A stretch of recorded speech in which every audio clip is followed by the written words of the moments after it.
我觉得主持人讲的完全对，就是说，杜鲁松现在是现任的白宫的国安团队的这个中国事务主任，那么他的看法，这个当然是这个在相当程度上代表了这个现在的这个白宫的国安团队，在美国白宫的决策圈里头关于美中关系的认知。那么刚才我们这个讲的伯明的看法，那是 Trump 团队对美中关系的基本认识。那么现在这个 Trump 的团队当然离开了决策圈了，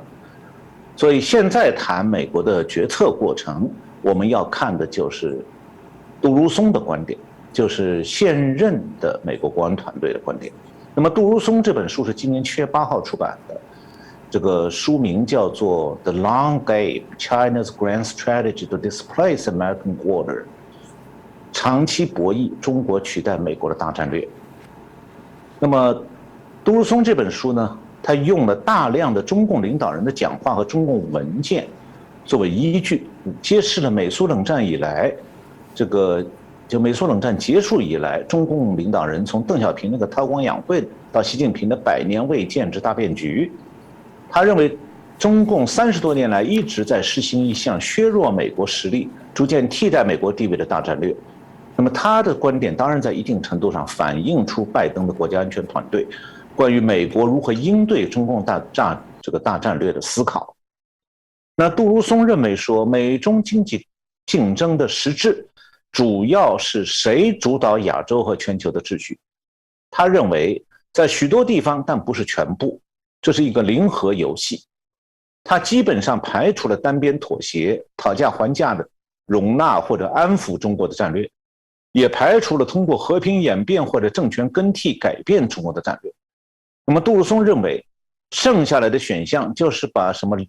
讨价还价、单边妥协、容纳、安抚中共这套把戏，还有什么和平演变、政权更替，这些全部排除掉，剩余的选项就是美国和中共竞争这个战略。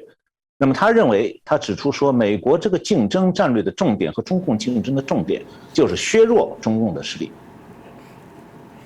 那么相比之下呢，杜鲁松的观点不如伯明的观点更加直截了当，也不如伯明那样更明确而不含糊。但是他和伯明的看法有一个基本点是完全一样，那就是今后中美关系基本上是一种零和格局。那么所谓零和格局，就是说，一方如果得益，另外一方必然损失，因此双方不能够真正的合作。那么在冷战格局下，那么这种零和格局啊，这个意味着什么？这个美国之音的记者采访了美国国家利益中心有一位研究员叫 Paul Hale，他呢是请这个 Paul Hale 对这个杜鲁松的这本书的观点做些评论。那么这个 Hale 就说，杜鲁松这本书当中所反映的对中国的方略，暗示了一种几乎是敌对的完全竞争的战略。那么我们客观的来讲的话，中美两国之间确实是存在着经济方面既对抗又竞争的关系，但是呢，其中合作的空间在缩小。那么军事层面，双方的扩军备战，当然你可以说它是一种军力竞争，但是并没有在扩军备战方面进行双方合作的可能性。那么然后在政治对抗和谍报对抗层面，中美双方是敌对关系，谈不上合作，所以可以讲，这个合作的空间是越来越小，而且只局限在经济层面。那么杜鲁松在书当中指出说，美国对中共战略的重点是要削弱中共的实力和中国秩序，建立美国的实力和秩序的这样一种基础。他提到，在军事方面，自从这个海湾战争之后，中国寻求以发展不对称武器来挑战美国昂贵的武器项目。那么美国现在已经越来越多的在借鉴中共的做法，寻求同样的不对称努力，从而使中国的行动自由呢变得越来越复杂化。这个杜鲁松这样写道，他说，美国具备发展这些能力的技术熟练程度，而且已经就这种方法的粗略轮廓达成了共识。这里面包括远程精确打击、无人驾驶航母攻击机、无人水下航行器、具有大型导弹有效载荷的潜艇、高速打击武器和地雷等将是关键优先事项。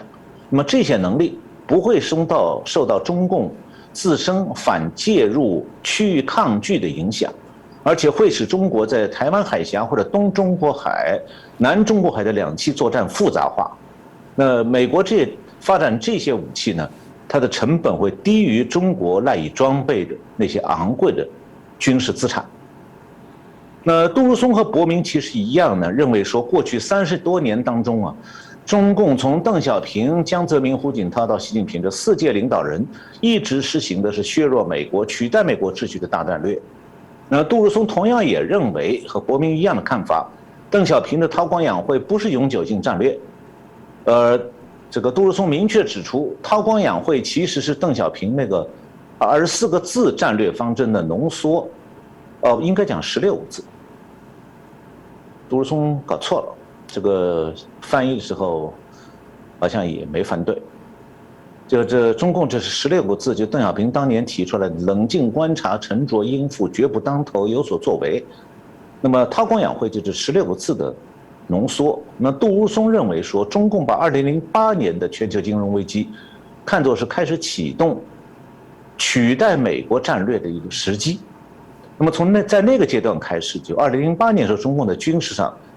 就改变了，从过去强调用地雷、用导弹、潜艇来削弱美国的力量，转变到通过海上控制和两栖能力建立地区秩序，就是这个强调用航空母舰，还有能力更强的水面舰艇、两栖部队和海外设施，用这些增强的军力，以及呢，中共还在发展过去忽视的各种能力。那么，川普总统当选之后呢，习近平还提出了100年未建制大变局这个口号，力图在世界范围内扩大他削弱美国强化自身的力度，以便取代美国作为世界领袖的地位。那么刚才我提到那位美国国家利益中心研究员 Hale， 他是这么评论杜如松的书，他指出说，我认为杜如松这本书最重要和最有价值的一件事是，他驳斥了中国的行为在很大程度上归因于过去几年习近平的性格和个人野心那种说法。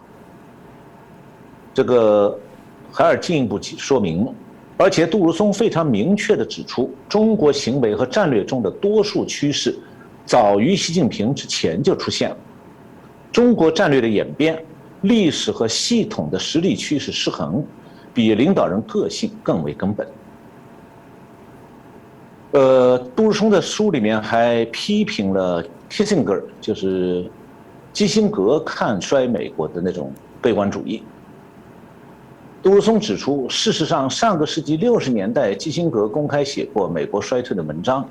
并且在上个世纪整个70年代，在接受媒体采访的时候，经常谈到这一点。长期以来，他对美国的地位相对于苏联的那种悲观态度是众所周知的。杜如松认为，今天基辛格论点的翻版可能会认为中国主导了全球制造业、高科技领域日益和美国媲美。那么从购买力看，因为比美国更大的经济，有一支世界上最大的海军，并比多数国家更好地处理了100年仅见的大疫情大流行，所以它成为2020年唯一避免衰退的大国。相比之下，在北京甚至在华盛顿的许多人认为，美国陷入毫无希望的分裂和僵局，治理体制不断恶化。但杜如松说，悲观主义者往往忽视美国对中国的优势，那就是人口年轻、财政优势、资源丰富、边界和平、联盟牢固、经济创新。此外，在中国崛起的40年里，美国一直占据着世界 GDP 的1/4，这不是偶然的。那杜如松的观点，它是反映了一个白宫国安团队的一个重要变化，那就是说，对中共战略意图的判断开始清晰化。那这个变化应该对今后美国对中共的战略和政策有越来越多的影响。当然了，杜如松的看法是必然受到拜登当局已经确定了所谓中美竞争性关系这个框架的束缚。那事实上，如果中美两国关系是单纯的竞争关系呢，彼此之间就不会有冷战状态，因为冷战状态是导致双方进入多方面的这个对抗状态、敌对关系。那么实际上，自从中共去年点燃中美冷战之后啊，美中关系就不再是单纯的竞争关系。关于这一点，川普总统在外交策略上没有提冷战，拜登也没提。但是，这种川普和这个拜登在外交策略上的灵活性是不能代替认知上对冷战状态的认知的。那拜登的对华政策上有一个核心，这一点我想稍微讲一下，那就是价值观竞争。这个问题呢，这个是民主党惯用的说法，但到以前呢，一直到现在还没有被点穿过。美中的价值观确实有不同的地方。那么拜登当局强调的价值观竞争，究竟在意识形态上在竞争什么？中共现在政治上是比拜登当局更具攻击性，这种现象在川普时代从来没有发生过。但是中共在拜登时代展开了对这个美国当局的这个意识形态攻势，关键不是中共在意识形态方面有重大调整，而是拜登行政当局对美国的意识形态开始了有利于中共的重大调整。那中共那套意识形态我们知道几十年一贯制的，但是美国的意识形态正在发生逆转。拜登当局的政治路线背后，美国教育系统里头盛行的这个主流意识形态里头，如果懂得社会科学领域里头的一些过去30多年来泛滥的左派的说法，那么现在正在美国很多学校里强制灌输的所谓批判性理论等等，这套东西来自于欧洲，还有在美国不断膨胀的种种后现代流派，包括冲突理论、批判性理论等等，与中共的意识形态其实是同一个祖宗，都是马克思主义。对这一点，中共看得一清二楚，倒是美国的左派知识分子假装不知道。但是有一点，美国的左派知识分子现在表现得一清二楚，那就是在大学里，马克思不能批判，马克思必须要给他证明，在多数大学是这样。美国有一个研究机构叫 Cato 研究所，它有个民意调查，发现现在42%的美国人认为社会主义政策是美国未来的方向。这意味着什么呢？意味着美国民主党的意识形态正在背离美国的传统价值观，朝着中共意识形态的方向移动，它只不过穿着美国外套而已。所以中共并不是担心美国民主党的左派意识形态日益泛滥，而是利用这种转变来攻击拜登当局的价值观。中共并不害怕美国左派的马克思主义价值观，而是害怕美国的传统价值观。那么现在拜登当局为了打压美国的传统价值观呢，用本来是共产党那里借来的那个政治正确这个口号做旗帜，在美国的校园里遏制思想自由、言论自由和学术自由，把很多所谓的政治正确的左派口号呢当作政策来推行。那么这样的话，中共便取得了某种意识形态主动性，因为你美国的意识形态不但和共产党的意识形态师出同门，而且你正在追随共产党的类似阶级斗争啊、社会对立的这种意识形态相关政策，所以在这些方面，拜登面临中共的这个意识形态强势，其实没有多少滋味的。那中共真正恐惧的是建立在美国传统价值观基础上的民主制度。这一点我要特别强调，民主制度不是建立在左派价值观上的，是建立在